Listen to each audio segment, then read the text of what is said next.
What's up, boys and girls, boys and squirrels? Back at the podcast here at Golden Touch Studios, another Crow Village production. What's up, Johnny? Hey, Richie. How are Glad you? to be back in the saddle, man. I love that shirt, semi-professional. Yeah, well, yeah, it keeps the expectations down. He sure does. Joel, how you doing, buddy? Good, man. I just came in today to do a little session with you guys, do a little podcast with you guys, so I'm pretty stoked on it. So, yeah. Bro, we appreciate it, man. Yeah, we thank could, you. Johnny and I, being vintage like we are, We're analog. yeah, we need the help of a youngster. You know what I mean? But just fixing one up here. I like to always share a little bit about weed at Podcast. Podcast rules. Podcast rules. That's right. Podcast rules. It's funny. Yes, sir. The weed game is still crazy. Like people, as I mentioned last week, so many people invested in weed. Guys that, probably didn't smoke weed. They're like, oh, it's a money thing. So all of a sudden there's like this massive influx of all this weed that's affecting the price of weed, whether it be in the traditional market or the new market. But crazy.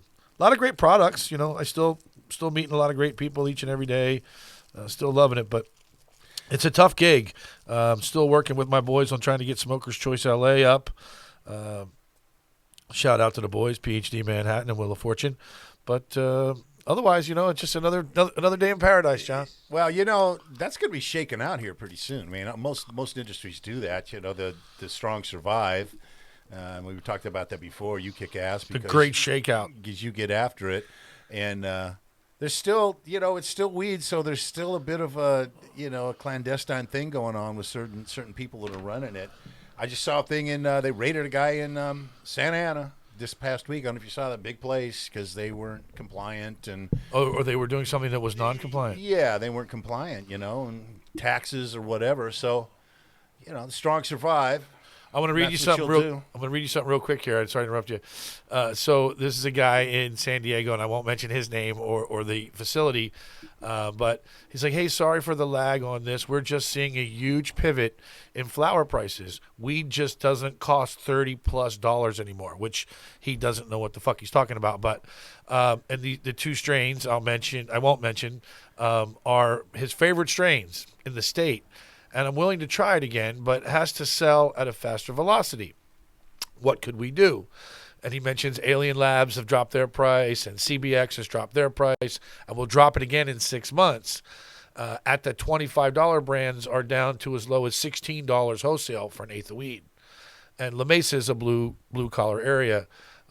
All these legacy brands, are hurting because people came in and grow and sell just as good a weed for half the price. Well, I wouldn't agree with that 100%, but there is a lot of influx. But there's just a guy right there that's, ordered, wants to order again, not really sure. I mean, to me, that's a business practice that he's not doing properly. But again, I won't put you in the weeds on no pun intended. He's one of those guys that when the deal's done, then they start negotiating. Yeah, well, the deal is they loved our weed. The people all around him are selling it in buckets.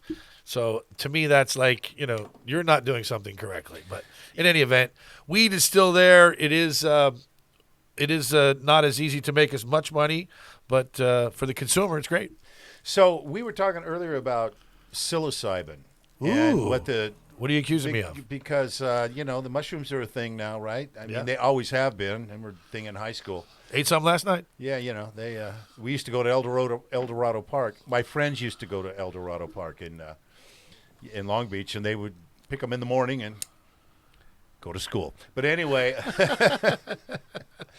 another story. But so a friend of mine who's in the know says that they've been doing studies with psilocybin, and there are no side effects with it, microdoses, and it works so much better than any of those serotonin antidepressants. Oh, you mean the ones that Big Pharma make a lot of? You mean you can go out in the pasture, pick some mushrooms out of a cow dung, and be cool, but it doesn't cost anything, right? Yeah, right. Well, it has to be, anyway. But they're big now, right? I mean, they're huge. They have been for quite some time. Yeah. Colorado passed a bill. I passed some kind of law a couple years ago that made them, a non-criminal type offense. Yeah. But the guys coming back from all the traumatic war stuff, they're taking microdoses. Shout out to Popped Up. Pop hit me up. Morgan Burrell, my brother, our brother is love Morgan. Morgan's the best. He's like, hey Richie, can I get a couple of grams of mushrooms? And I was like, sure, Pop. What do you need?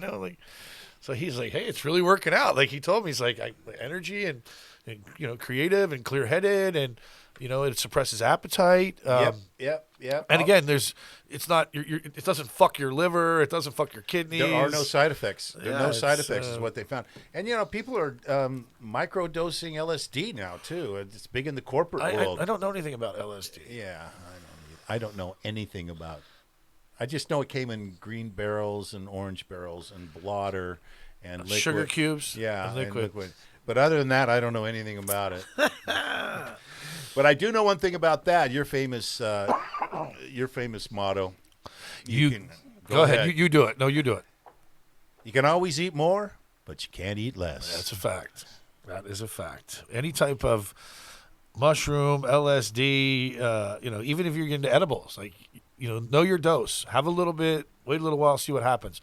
If you go eating 4 or 5 grams of mushrooms, and you're in a great state of mind, you might have a great time, but you might not. In an hour or so, you could be like, stop the ride. What the hell? I got ripped off. I'm eating. Yeah. It's been an hour. As a Deadhead following the Grateful Dead, there was so many times where one of us at some point, was one toke over the line, take me back to the hotel. I don't want to see people, it's because we didn't know dosage back then. We all just said all right, you eat 4 grams, you eat 4 grams, 4 grams is going to affect everybody slightly differently. But anyway, mushrooms are a thing. Psilocybin is a thing. It's approved by, so many great people, to help with PTSD and whatever issues you might have, or just to help clear your mind of bullshit. Whatever ails you, it helps. I ran into one of my customers in San Diego earlier in the week, and he's growing peyote. Hey. Yeah. Now he went on. I said we started talking about mushrooms, and he went, dude. I had this thing where he went to this place and. The guy gave him some mushrooms and a slight little bit of LSD and an edible or something, and he just found this. He found this great place, over there somewhere in one of those mushrooms over there. He said the next day he felt so much better, whatever was holding him down was gone, and he was happy and life was great, and he was looking at things differently. And I remember the first time I did it, so. Yeah. I'm all for it, Johnny. Yeah. There's some. I'm all for it. In the old days, there were some pretty strange stories about LSD. I had a friend that used to wake up at 5 a.m. He would dose, go back to sleep, wake up 2 hours later, and go to school.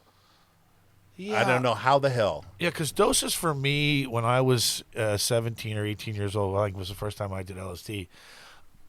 I'm pretty sure I was on one for a good 12 to 15 hours. Yeah, that's those first 3 or 4 hours are super intense, and then there was a point there where as you're coming down, and even if you ate too many mushrooms, there was this great point, after the big peak, you were just everything was groovy. You're just smiling and happy, and not in fear of having a conversation or afraid of an object that may have been moving that wasn't supposed to be moving. But yeah, I always enjoyed it. I don't know that I'm ready for it these days, though. To be honest. Yeah. It can, like you said, the doses can be pretty heavy. You don't know what you're getting today. Yeah. Well, there is. Yeah, definitely that. That's with cocaine and heroin for sure. People are dropping like flies with that stuff. Yeah, that's cocaine's a hell of a drug. And that it's reverse inflation. The weed's going down. Heroin is practically free from what I understand because there's just so much synthetic out there. And then you don't know.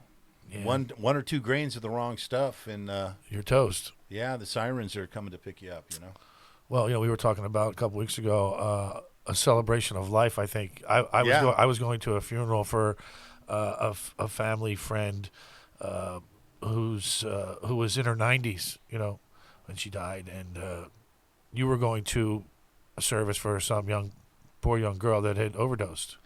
Yeah. I was supposed to do a gig for a celebration of life. I couldn't do it, but it just seemed so incongruous, I guess, that you're a celebration of life for a young woman that overdosed on fentanyl. Say that word again. Incongruent. It's like a. Oh wow! I make a note of that, Joel. We're gonna have to look that up. Incongruent. Yeah. I'm sure I used it wrong, but No, I've never heard it. I love it. a paradox. No, you don't used it start. properly. I did. Yeah. Okay, well, he's the wizard. Joel knows. He is bro. the wizard. Joel knows. He went to school. He actually graduated. Neither of us did. Yes, neither one of us graduated high school, but here we are. Yeah, We're all together now. Yeah, we went to What's the Matter You. What's the matter, you? Yeah, exactly. Anyway, It's a whole other story. so that stuff's kind of fun to talk. Now let's get back. Now let's get down to the stuff that just that makes us have to take mushrooms. Let's get to that part. Well, listen, we are again, we are here at Golden Touch Studios, another Crow Village production, and we hope that you guys are all doing well, and that family and friends of ours, and the people that follow us around musically, or just love us for who we are. We hope you guys are well and stay well, and you know that you're a part of our family always. Yep, in these challenging times, to say the least. So let's. Where do you want to start? Boy, we were talking about.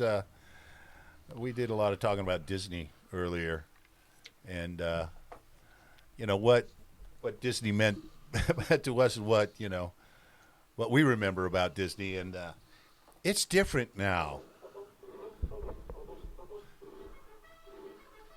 We have Walt up. Yeah, so that Walt Disney with Mickey, that's what we remember.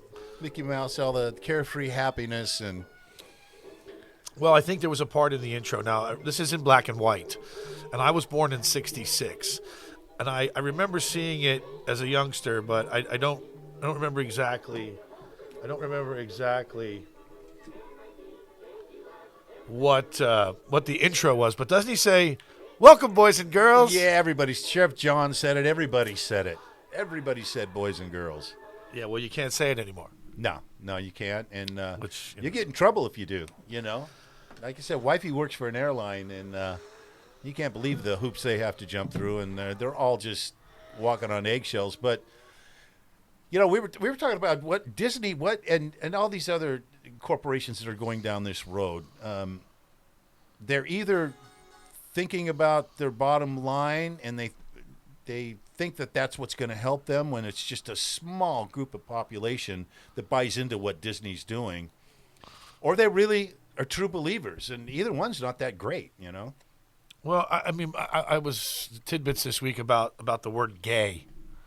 What's the guy who was Hellboy? The guy from Sons of Anarchy. Ron Perlman. Ron Perlman. I always kind of liked Ron Perlman up until this week when I found out what a piece of shit he is. Be real. Gay. They don't even, the word gay is not even in the bill. Nobody says you can't say gay.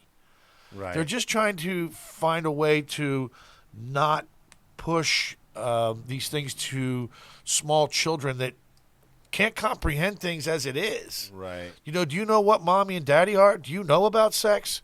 Why is everyone pushing this? You're 5 years old. Yeah, at 5 years old, boys think girls are icky, and girls think little boys are icky. They get along, but they don't even. Yeah, and it's that emotional outburst is what the hell that is. There's so many emotional outbursts. And maybe he had a couple pops and he thought he would do that, but you do something like that and the fans just turn away. We talked about people we know that are selling their Disney stock. They aren't getting their passes again, and that's what I'm talking about. They're not thinking about the majority of the people who have kids and want to go to Disneyland and just see Snow White and ride on Dumbo and Mr. Toad's Wild Ride and, buy some Mickey Mouse ears and go home. Well, I think when it starts to affect the bottom line, it's going to be like Canada. The whole the trucks. Yeah. Eventually, it all went away. They realized how many people were involved, How many people, like, what was going on? You know what I mean? Like, and they have to change it. Like, again, I know we don't like to talk about conspiracy theories, but most of them have come to fruition. They're starting to. I never was a conspiracy guy, but conspiracy theory in itself was created by the CIA. So I don't know. Look that up. Fact check me. Fuck you. yeah, It's true, but you've got these people that just are pushing their own narrative, and you have to ask yourself why. Okay, why does it? Like my brain just doesn't work that way. Why does the mushroom grow the way it grows? Yeah. What causes it to have that? Where does that come from? I'm always. And again, we didn't graduate high school. We're not the smartest guys in the room, but I think we're deductively thinking about and asking ourselves questions in life. If I hit the snare drum this way, I get this sound. If I hit it this way, I get that sound. Well, why does it occur that way? Well, I've got a little bit of the rim here, and here I'm hitting it dead center. I mean, you kind of figure it out. You think about, why are these changes happening? Why are these people throwing money at things? Why does Facebook throw money at the Democratic Party? $400 million to help, to help what? To help manipulate things. Why is this guy George Soros, putting money in these Democratic district attorneys or prosecutors or whoever they are? You know what I mean? Why? Why is Hunter Biden, in Ukraine 5 years ago, and his father 5 years ago, doing business with energy companies, getting paid millions of dollars, meeting with these people? Why? Well, those are two different things that you're talking about, Soros and Hunter Biden. Hunter Biden. I'm talking about like the Great Reset kind of thing. Like there's all these people. Hunter Biden did it for this. Yeah. Soros has this. He has his already. So that's the question. And what's his motivation? It's ideological, and it disagrees with us and most people. And these guys from BlackRock that are, they're $7 trillion in assets. I was listening to their CEO says he was talking about the reset. Doesn't even hide it. They control so much, and they control $7 trillion that they have under management. They got a ton of money. They're out buying up houses so that no one will own houses. That whole thing, and that's a conspiracy. No one's going to do that. You'll always be able to own your home. Oh, will you? No, you will not. Yeah. Well, that's what I always thought. Oh, that's crazy. Well, apparently not. In Washington, you can't have a gas-powered car as of 2030 in the state of Washington. Uh-huh. So now they're never going to do Where's that. that at, Washington? Washington. That's I think that's next to Alabama. No, I don't know. But yeah, it's so all the stuff that we thought was conspiracy, is. Do we have any tinfoil here? We should put some tinfoil hats on at this point, I think. Yeah. Well, I like tinfoil hats, because that means it's not coming true. That means you're crazy. Crazy. But this stuff is it's this stuff right in your face. But but the Hunter thing is that's another thing that's hilarious. I guess hilarious is probably not the right word, but everybody denied it for ideological reasons when they knew. They denied it for political reasons. Yeah, for political reasons. They all knew. 50-some people decided that, in highfalutin government somewhere, whatever, they were just going to tell you it was Russian disinformation. Yeah, and now the interesting thing is, they're sheepishly, they've got to say, well, yeah, I guess he did. I guess it was real. But we were talking about what's going to happen when Joe, when it lands back in his lap. If they let it, it leads to him. Is it going to land up in his lap? The big guy? Are they going to let it? Yeah, the big guy. The big guy. Yeah. Well, he did that. Anybody that was grooming this guy to be the president of the United States should have realized that this kind of shit was going to happen. You'd have to know. Didn't care. Yeah. Didn't care. It was the hatred to get the other guy out of there. I've never seen anything like it. And they convinced everybody to vote personality over policy. Because he was about to change, just like a guy named JFK, a guy named John. He's going to change. He's going to bring how deep is the swamp? Who's in the swamp? Every fucking body. Yeah. Well, at every level. I mean, at every level. The Stanton City Council. I know that they're deep in it too. They're just the city of Stanton that goes all the way up to the top. Sure, there's a Democrat somewhere in there that's getting paid by somebody or getting some advantage, and he's going to sway his vote to whatever you need him to do, and that goes all the way up the line. Yeah. To those $7 trillion people that control the Rothschilds, you know. The interesting thing is, though, they always hid it before, and now they're just going right in your face. We're gonna, Well, with these things, these phones and iPads and computer. I mean, there's so much information that you can find yourself. That's if you're on the right platform. Yeah. 'Cause you can type things into Google and you can type things into DuckDuck and get completely so different. many, because they're controlling you. They're controlling the people. They're controlling the money. They're controlling. God's gone. Science, religion, it's a lie. This, that, and the other. I don't know. Well, and like I said, they used to keep it to themselves that no one's going to own anything, that type of thing. We're going to buy. Now they just tell you, this is what we're going to do. We don't care what you say. This Pippin, I can't remember her last name. She was economic advisor for George Bush, and she said, "Well, yeah, we're going to digital currency because we don't need cash anymore. And think how great it'll be when the government knows." These were her words, that they can track every transaction and make things that much better for people. Yeah. Well, It's never going to happen. She was writing. Well, we'll see. I don't think so. But I mean, it could happen. But then people will start trading in other things, I never thought like gold or silver or something that you can hold on to. Yeah. Because guess what? And here's the other problem. Campbell's soup is going to become the. Well, they used to pay people in asparagus and salt and shit, right? Yeah. Well, that may come. It may come to that. Yeah. So if you do something wrong, all they have to do is press a button, and all your money's gone or on hold, and now you can't do anything. That's another thing that you need to people need to think about, because, I mean, again, in Canada, right?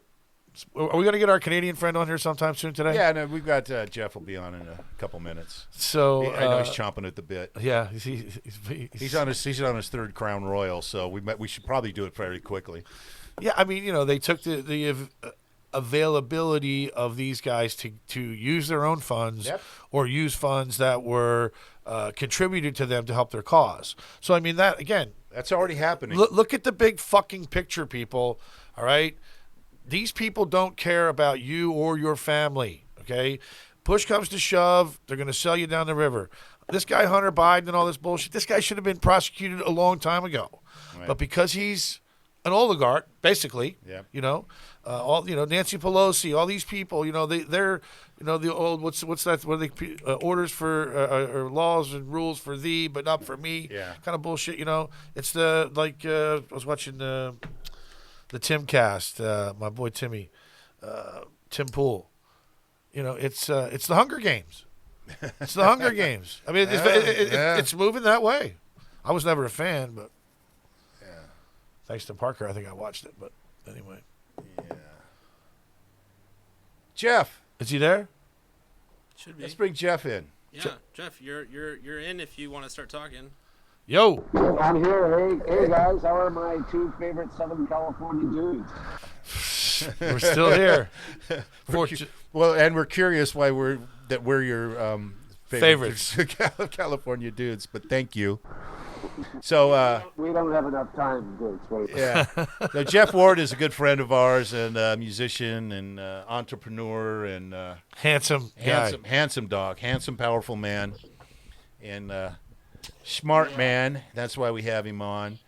One of the things we touched a little bit about was we touched Disney and these things, but we didn't talk about the Oscars because it's been beat to death by the time this airs. Oh my God. And it's with our news cycle. But what do you think is, not the slap in the event that happened, but what does that bode for stand-up comedians, any comedian, any conflict revolution that's going to come up? Well, it's very interesting, John. I think the fact that there was such a division between those who thought it was appropriate and those who thought it was inappropriate. I mean, I can't reconcile in my mind why somebody would think it would be okay to walk up and hit somebody, especially in front of the whole country and the whole world. On a night. So, yeah, go ahead. Sorry. Yeah, I was just going to say, culturally, it kind of falls in the face of the left, who who, the platform that the left really, promotes is acceptance and tolerance and all this, and yet here was the bastion of liberalism, that whole scene, and there was so much acceptance of somebody going up and slapping somebody because he didn't agree with a joke, which was benign. It was a benign joke. It was a benign joke. Right. Yeah, it was. You're right about that. And people, a lot of people condemned him. The Academy wants to kick him out, and he resigned and all that stuff. But, the internet abounds with videos of people throttling people because they got the person behind the counter got their order wrong at McDonald's, or just, walking down the street and cold cocking some poor old woman, and is what happened there? Does that take it to another level of acceptance, for people to do that? And what's going to stop that, and what's going to change that that mindset? We're looking to you for answers, Jeff. Well, I would hope that's not the case. I would hope logic and coolness would prevail. That's just not, an open season, if you will, to comedians or to any entertainer that I mean, God forbid. I mean, imagine if you guys played, Freebird, and somebody says, "Oh, hey man," they come up and beat you on the side of the head because you played Freebird. Yeah, I'd have to use a lot of imagination for that, for Freebird. But it's hopefully it doesn't come to that. I think there might be a little bit overreaction on that part of it. But still, the fact is, you had a very, a actor in front of everybody did something that was really totally, completely inappropriate. It was his night, you know what I mean? Like this guy, has been trying to win one of these awards, and be recognized for a very, very long time. Well, and it was his night, and his wife, they have this open marriage relationship. I mean, obviously, when you saw the guy afterwards, the tears rolling down his face, like there's something else is going on inside this relationship. He's an actor. Yeah, well, he's an actor. He's an actor. And he can put the tears up. And he was laughing till he got the stink eye. Yeah, well, I mean, her. Well, and again, why didn't they remove the guy? Yeah. How was he allowed to get on stage? I mean, all these things that you've heard and seen, probably, whether you watch the news, read about it, or do your own research on the internet or YouTube. But, I mean, the whole thing was, stupid. Well, you see her from a different angle, from behind her after the slap. As it's been, she laughs at the slap. Right. So that was funny to her. But the joke about G.I. Jane, which, again, if he didn't know she had alopecia, you know what I mean? Yeah. It was a joke. It was a joke. And she said a few days before that, I don't care what anybody says about that. But unless you think it was a setup, that whole thing that happened, that means he lost control and thought that was okay. When you look at the audience when Ricky Gervais is at the Golden Globes, and you can see the steam coming out of the ears of the actors and people in the audience there that he's going after, because he's times 100 from what Chris Rock was when he goes after people. But what made Jeff? What do you think was? I know you can't get in Will Smith's mind, but what do you think made him think this is okay, and I probably will get away with it? I don't know if he even thought about that. No, he reacted. But he didn't hold. Reacted. Yeah. Yeah, he held nothing back. I don't know. I mean, I obviously, like the judge, the Supreme Court judge, I'm not a psychiatrist, so I don't, I can't really respond to this, but, he's got a very strange relationship with his wife. So was he reacting, as a submissive and trying to prove himself by going up there and defending his wife and slapping? Who knows? I mean, who knows? Right. Or is it a bigger picture thing that people think that's the norm now? I mean, and he must have had a small kernel in there somewhere. I thought, well, that's the norm. That's what people are doing, and that's the way we react, and that's the way a lot of people react these days. Like I said, you get the wrong order and punch somebody out. Yeah, I don't know if it's the norm, because I haven't seen that before. Right. But Well, you brought up a good point. For a point that I read from Bill Maher, which I thought was pretty funny. Appalachia. People with Appalachia, they lose their hair. Alopecia. Appalachia. Appalachia is where I come from. What are you saying, Jeff? Alopecia, they lose their hair. Appalachia, they lose their teeth. Touche, my friend. Touche. After this call, he's blocked, okay? He's not allowed on the show anymore. I'm going to send my little brother over to see you. No, go ahead, Jeff. Johnny, I hope it's not the norm. I think this is an exception. I mean, I don't think any of us have seen anything like this before publicly. No, right. And that's the problem, not publicly. If we go back to what John said a second ago, what you do see is a very small percentage of what, is filmed or recorded or just put out there so you can see it. It happens every day, everywhere in society today, especially inner city. You know what I mean? Like you're somewhere. What? Yep. Smack. First of all, he smacked him. Like, I thought only girls and kids smacked each other. Men usually punch each other. He didn't have a closed fist and knock him out, but he did smack him. So he had a little control over what he was doing. Well, I guess maybe. I don't know.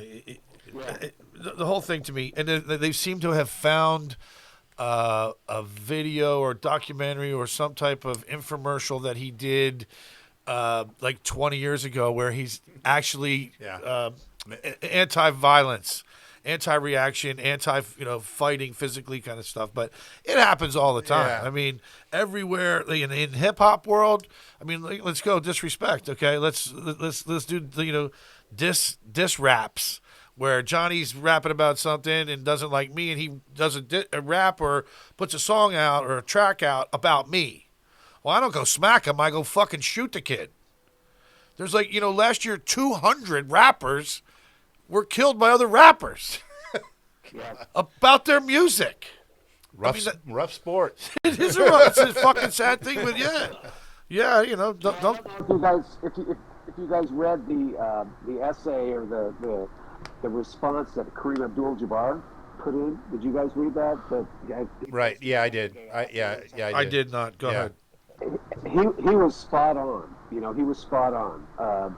He was, totally against what happened. He thought it put the black community, like he said, it justified what the whites were saying about, the stereotype of the black community, about the aggression and all that. I mean, he was all over him for doing that. And well, he had some very good points. He's a normal guy. He's just a normal. I've got a couple of neighbors like that. They're black neighbors, and they're the nicest people. They're just going to work, doing their thing. They take care of the kids, and they're, and they've got to, they've got to overcome that as well. I mean, it's tough, and it's not like it used to be, but still, there's a stigma there, and it doesn't take much to 2 steps forward, 6 steps back, and that's what pisses guys like Kareem off, and my neighbor,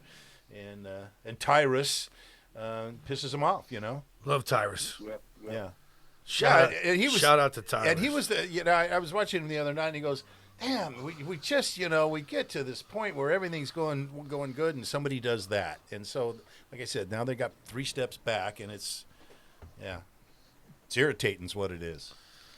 A lot of irritation these days. Again, I remember when I was in the 70s, used to sit around, my aunt and uncle would come up, or my mother's aunt and uncle, my great aunt and uncle, would come up from just outside of Baltimore to visit the family. They'd bring up a bunch of Maryland crabs and beer, and everybody kind of sit around, shoot shit, smoke cigarettes, eat crabs, and drink beer.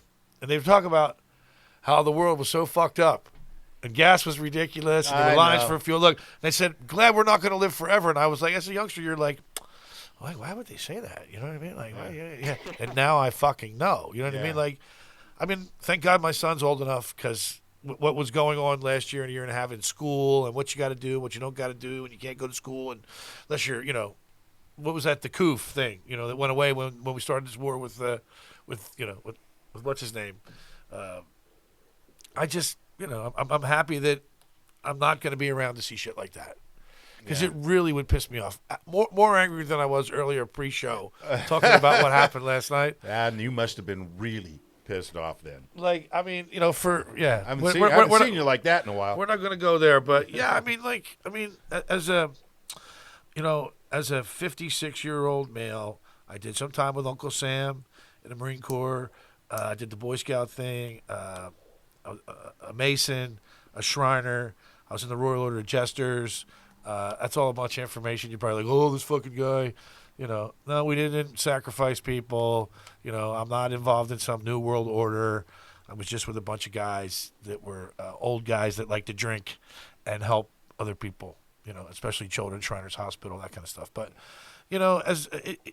as an American, I just see the country going in a different direction. I see the freedoms that we've lost and continue to lose. I see things that just make me angry. And not angry like, I want to burn the place down, but I mean, it probably, at some point, if it continues, it could be something like that. It's fucking sad to me. But my son is 19 years old. My mom is happy and healthy. My sister and my nephew just got engaged. Like, I need to focus on other things. I can't be bogged down by what the world's doing to the rest of us. It's sad. Yeah. You have to go, there's the micro and there's the macro world. And is that like summer and winter? Yeah. I don't know. I think Jeff's probably a spring.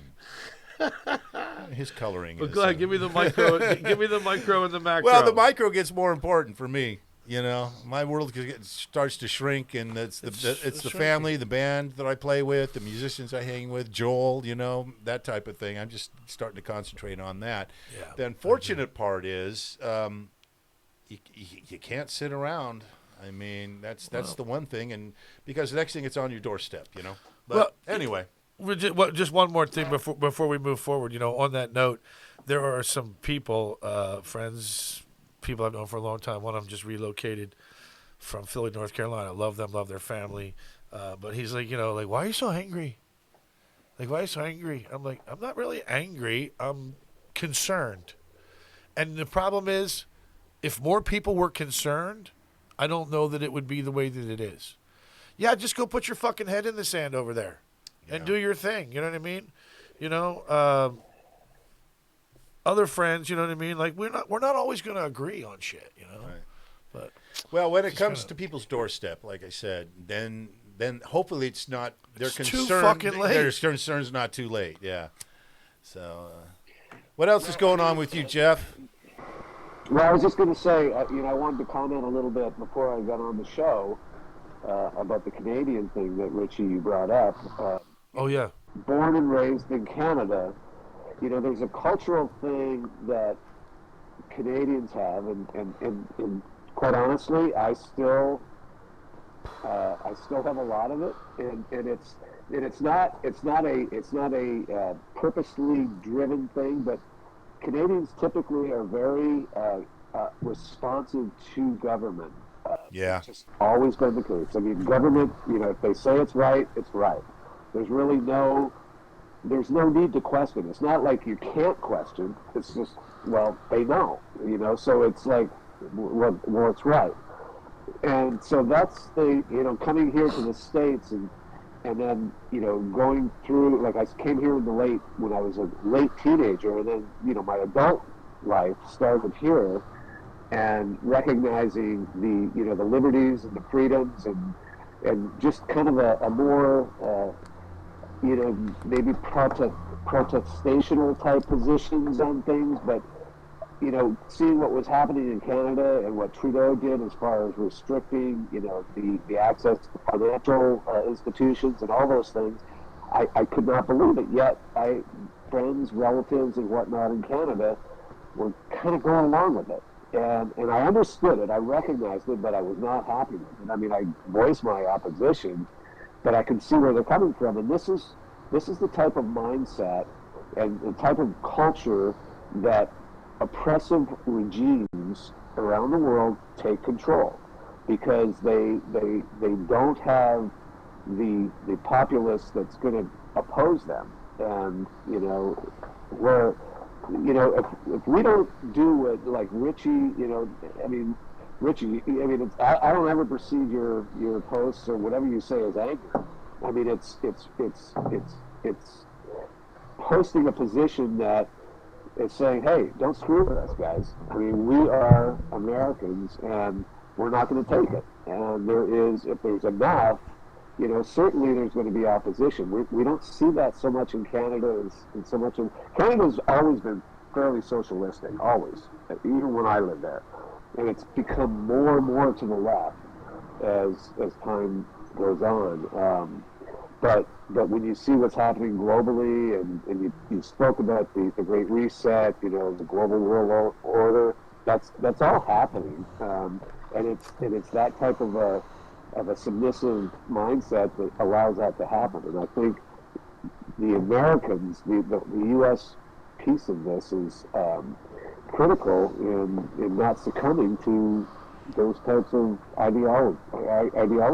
Well, I think one thing that's a concern for people that the powers that be is that the United States is different from other countries in that the populace is armed, and you're seeing that happen, and you're seeing that happen in Ukraine, right? I mean, they're standing up and they're pushing them back, but this population here is armed, and which is of course why they want to disarm. But I never thought of it this way, but that Second Amendment is that's a buffer. Yeah, big time. I think Richie's got a gun or two. Well, that's it's funny because as Johnny was saying that, I was going to ask you a question. I'm going to ask, as my Philly coming out, I'm going to ask you a question.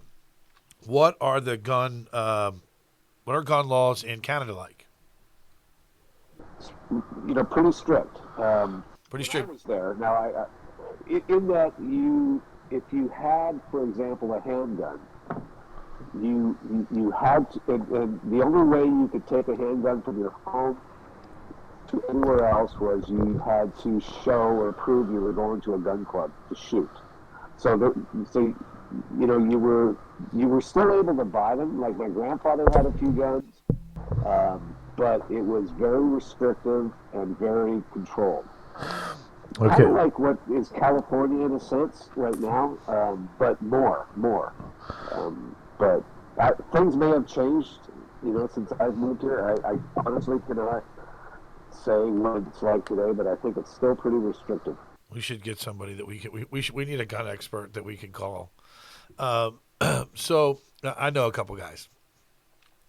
The reason I asked the question was because let's roll back about 3 or 4 weeks ago when this war started, and one of the first memes I saw was, "This is exactly why I need an AR-15 and a 30-round magazine."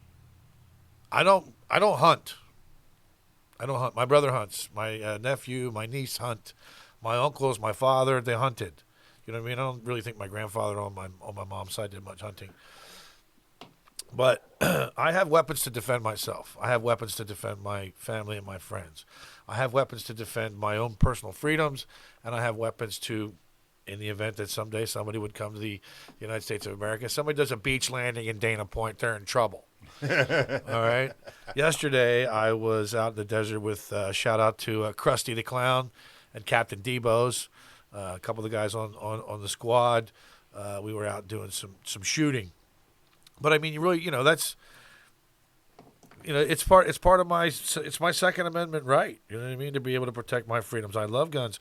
I buy my guns legally. They're registered. I go to Turner's. I wait the period. The order. I do everything I can. Now they're mine. They're mine. You gave them to me. You know what I mean? Leave me the fuck alone. And that's the way it should be. And to my compatriots in Canada, they don't quite understand that. Well, take a look at the Russia right now. You know what I mean? The people in Ukraine that had weapons, they're helping defend their freedoms. They're helping, even though it's a huge entity against them. You know what I mean? Like, you have an opportunity. Well, yeah, and it kind of goes back to what we were talking about it could never happen. Well, it's 2022. I mean, Russia and a war like that can't happen. Those atrocities that are happening. No, that was World War II, World War I. That was Genghis Khan. It's going to be nuclear. Apparently not. Yeah, right. Apparently not. It's barely, the human condition still has that capacity for barbarism and greed. And no one's going to come on our shores. China's going to come here. I know they've got a however many million man army, but they'll never be here, really. Yeah. Well, listen, Yeah, it could be really? somebody coming up from the south. Yeah. It could be, there was talk that some of your compatriots were harboring or allowing Chinese soldiers to train in Canada. Yeah, and I heard that last year. Not deep in Canada either. You've heard of it? I believe it. Yeah, and it was like Alberta. I mean, it wasn't way up. They could have been in New York City, like on leave. You know what I mean? On R&R. Yeah. So. But you never know. I mean, I'm just like you said. I keep myself proficient with the weapons. I like to take people out that have never been out to help understand guns. Again, we all have our own opinions about things, but I like having it. I read, and I don't know if this is true or not. You guys have probably read the same thing, but I during World War II, I guess one of the things that the Japanese had said that the reason why they didn't come ashore was that the citizenry was fully armed. People had guns. And that kind of was a deterrent to them landing soldiers on the shore. Yeah, it should have been a smart play. You know what I mean? Like, know your enemy. Know what you're stepping into. In anything in life. And yeah, they said that there were, like, at that point, several million people had weapons. So take the military, and then you take your Joe Farmer guy and his three boys that hunt squirrels and groundhogs and shoot deer and Yep. They're crack shots. They're really good crack shots. Yeah, you know what I mean. That's. I kind of want to throw something out there. Go ahead. The difference between like international war and internal homicide, national homicide. What do you think about that? Like, what's the difference? Tell me. I don't know. I'm asking that question.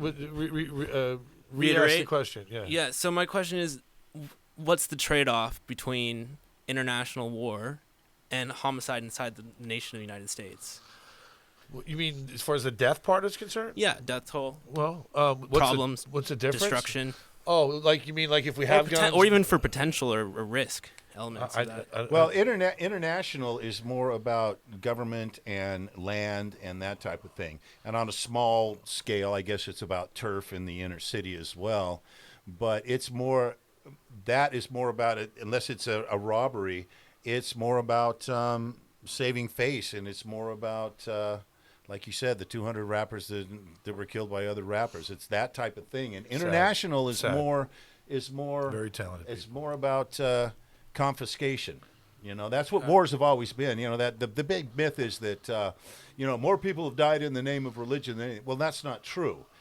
Wars have always been. I'm sure women have caused a lot of deaths. I mean, Mao and Stalin. That they killed close to 100 million people, and they, basically were atheists. So yeah, I'm just talking about the current climate as right. well. Well, but it's still the human condition. Right. That's still Russia wants stuff from Ukraine. They want to get stuff. Right. But what's going on in Chicago, or the rage of people getting murdered on the freeway or something, it's a different motivation. I don't know if that answers your question. I don't know. There may question. not be a clear answer. Is my point. I don't think I was understanding the question. Is, with the fact that the United States has the ability to bear arms as a citizen, right. Is that more beneficial or less beneficial? Because that's obviously the controversy is the Second Amendment right now, right? Oh yeah, okay. I think I now I understand. So my saying is, but okay, yes, there's a benefit to being able to be armed, which is we can protect ourselves, we can protect our nation. The downside is that there's more homicide potentially because people are owning weapons and more likely to kill each other because they have weapons. If you didn't have guns, people wouldn't be shooting each other in the country. Okay, and to your point, and I understand what you're saying, I understand your question. Anywhere statistically, you can look this up, and I know we talked about statistics.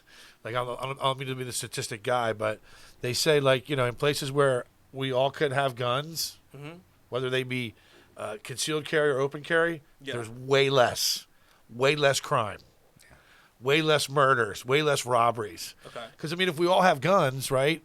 am I going to be an asshole to you and try to steal your shit? No, you have a gun. I'm like, just like it should be. That was John. That was the premise for John Lott's book, More Guns, Less Crime, and We talked about him on the phone this week. yeah, and he's actually in the middle of the 2020 election thing right now. He's got some revelations that are pretty interesting. But statistically, there are like 1 million crimes stopped every year by people who have guns in self-defense. They don't tell you about those kind of things. Okay. There's so many But people. in the Ukraine, the government was handing out AKs Yeah. to the citizens. In Switzerland, it's a law. You have to own a gun in Switzerland.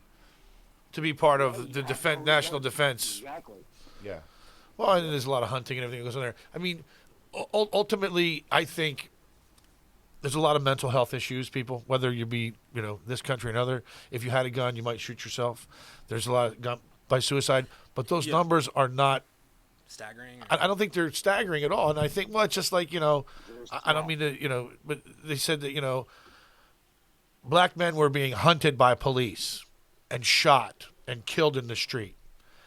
And, they throw out these numbers, and as horrible as it was like 11 or 12 that particular year, where there had been some type of incident. You know what I mean?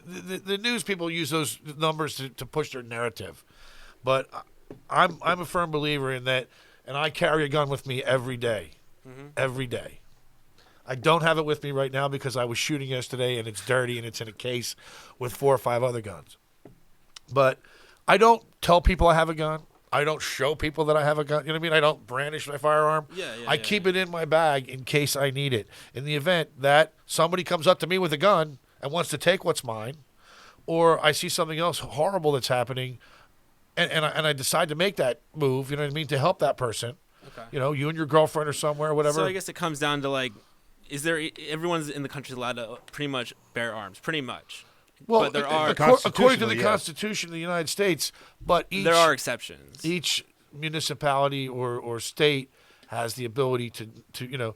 My brother lives in West Virginia. Shout out to Big George. He is a constitutionally carry state. He doesn't have to go down and apply for anything. And Joe Manchin. And Joe Manchin. Love Big Joe. That's fact. Thank you. Once he moved from the state of Maryland, which he was not allowed to carry a firearm, he had to go jump through all these hoops to get the permit. You know what I mean? But he moves across the river into the state of West Virginia, and he can constitutionally carry. There are 28 states right now that are constitutional carry states in this country. Unfortunately, the state of California is not one of them. There are places in the state of California, like in Kern County, Kernville, where you're allowed to openly carry a weapon. You can have the old school pickup truck rifle rack. In other words, local laws are more powerful than state laws in some ways. Yeah. I mean, when the story I told about being up in just outside of San Juan, I think it was San Juan, California, not far from, I think, California City. We were doing a delivery. What a great place that is. We were in the middle of nowhere. I don't want to ruin the bed and breakfast that belongs to a friend of mine, but I was just talking to her about we were in the middle of nowhere, like very close to Murder Mountain places. Up in the Trinities above Sacramento, and I had my gun. We were talking. My buddy got in his room, went to bed. There were people upstairs from Chicago that were staying to bed and breakfast. Her children were upstairs, and I was like looking at this place, going, "Security nightmare here." Like there's a lot of stuff. And we joked about it, and she didn't have a gun. And about 30 minutes later, there was a man in his boxer shorts beating on the front door. Let me in. Let me in. Help me. Help me, right? So right away, I got my gun right here. Boom. I'm already locked and loaded. I looked at her and I said, she's like, what do we do? I'm like, don't open the fucking door. I go, you know what I mean? Like, let's see what happens here. Let's let it play out, Right. And she ran upstairs and came back downstairs with like a pellet gun. And there was a couple words said. And next thing I know, I said, well, get the sheriff on the phone. Well, the sheriff was an hour away. Yeah, okay. Well. And the sheriff asked my friend, are any of your customers, people staying at the inn, armed? And she said, yeah. He's like, okay, well, I'll be there as soon as I can. Stay safe, Okay. When he got there, my gun was on my hip. He's like, hey, you want to walk the perimeter with me? Like, he could have cared less that I had a gun. Yeah. Well, he knows. He knows. Well, yeah, he was like 27. You know what I mean? How old are you? 31. Okay, so I mean, he's a young man like you. You know what I mean? Right. He didn't care that the old guy had a gun. The old guy is no threat to him. You know. Okay. So I don't know. I think that it's important we have this right, and each and every day, more crime. It gets worse. It gets worse. You should have a gun at home. You should have a gun with you, everywhere you go. All right. We rambling on about guns now. I think that's I think we sort of have it all. I think we shot that. I have another half hour to go on it, but that's enough. I think No. I think you got it there. Think Hey we Jeff, hit it on the head. Yes, sir. thanks for joining in, man. It's always a pleasure to have you on the air with us. We'll do it again. And You guys are the best. You guys are the best. Love your show. all right, thank you, We Jeff. love you. Thank you. Thank you, Jeff. We'll talk to you soon. Thanks for having me on. Anytime, brother. I think Are we wrapping it? we've had enough fun. Yeah. We wrapping it. Yeah. So another fantastic time here at Golden Touch, Crow Village Productions. Just real quick, we're going to run down a couple things here. We got a little bottle over here. That's a bottle of fucks. If we give a fuck, we're going to take one out. We don't really give a fuck, so we didn't take any So out today. that bottle's full. Shout out to my little brother. That's a set of horns on a deer he killed in Western Maryland. Mom donated the candle. What is that? What's over there in Congo Square? He's a Polynesian. It's kind of hard to see it in the Yeah, I video. know. Can you hold them up real quick? Yeah, he's a. So that's put that to that camera behind me. Right here. Yeah, show the items in the camera. Yeah, And the zero fucks bottle. Zero Yeah. Flex bottle. Yeah, you can't really see what's in it. But this yeah. came from I was over at Coral Here, Reef, put it Polynesian. put it close to you, Richie. And let's see if we can get that. Yeah, that's the I don't give a fuck bottle. Yeah. Yeah, And that's then- good. Thanks. Shout out to Jeannie. And then John's got. Oh yeah, this guy he's just a Polynesian drummer, and I got this over at the Coral Reef wetsuit shop. It's been there 40 years. They're going out of business, so shout out to them. Shout out to my little brother. Like I said, he shot this deer somewhere in Western Maryland, so we brought that in. I don't know if you can see the Steal Your Face paint job that my son did on this Yeah, you can see him. on this Skull. on this skull over here. So we brought that into the studio to hang out with us, and we got some And Cali, of course, we've got Cali Lotus weed here. we've got our tray of salad right there. Oh yeah, that's a Gelato 33, cultivated by Cali Lotus. Shout out to Cali Lotus. So anyway, hey, another great show. Yeah, what fun! We'll look forward to seeing you guys at a saloon real soon. I'd have to look at my phone for some shameless plugs on music, but after last night, I may just quit music altogether. I think also Richie, in the future, I think we're going to go back do some live programming here. Not every time, but just so people can tune in and work without a net. So that's what Joel said anyway. Yeah, I like the net. We're definitely gonna have to edit some of this stuff today. Yeah, it's May 21st is the only shout I can give, besides May 1st. Last couple great Strays gigs. One at the Swallows Inn in San Juan Capistrano on May 1st. That's good. That's going to be a good one. Yeah, shout out to Gunny and the folks there. Shout out to Rhonda and all the cool people at Cook's Corner. We're going to do that final show for the West Coast Strays, the last waltz. And We're also on the 29th. We're going to be back at San Juan Hills Golf Course for the last time. we are. We got a bunch of last time things going on here, and we'll post it all over everywhere. And yeah, it's funny. So many people came up to me at that show that I didn't even know. I'd never talked to before. They're like, is it true? The band's breaking up? I'm like, we're not breaking up. We're retiring. yeah. They're like, well, is there going to be like one or two of you? Like, who's going to show up here? Like, how are you guys going to? I'm like, I don't know that. Not really sure about that yet. None of us know. No one knows anything when it comes to music. I mean, you just get out, you show up, you play, and you hope it's not the last time you do it. Yeah. You know. Yeah, man. Yeah, that's what we hope for. You know, the Well- next gig. One thing about the family of musicians in South County and up here too, there will always be a gig. There are so many great musicians that we all play with, and it's just it's a full circle thing. It'll come back around, but bands break up, man. People We're not break breaking up. We're retiring. People move on, Anyway, Tales of the Great Reefer Runner, hanging out here at Golden Touch Studios, another great Crow Village production. I'd like to thank Johnny, thank Joel. We love you, and we appreciate you listening to us. Remember, it's nice to be important, but it's more important to be nice. You should never trust a living ass. Life is short, hustle hard, and always live and love like you mean it. And we'll see you on a podcast real soon. Hang in there. Peace and much love.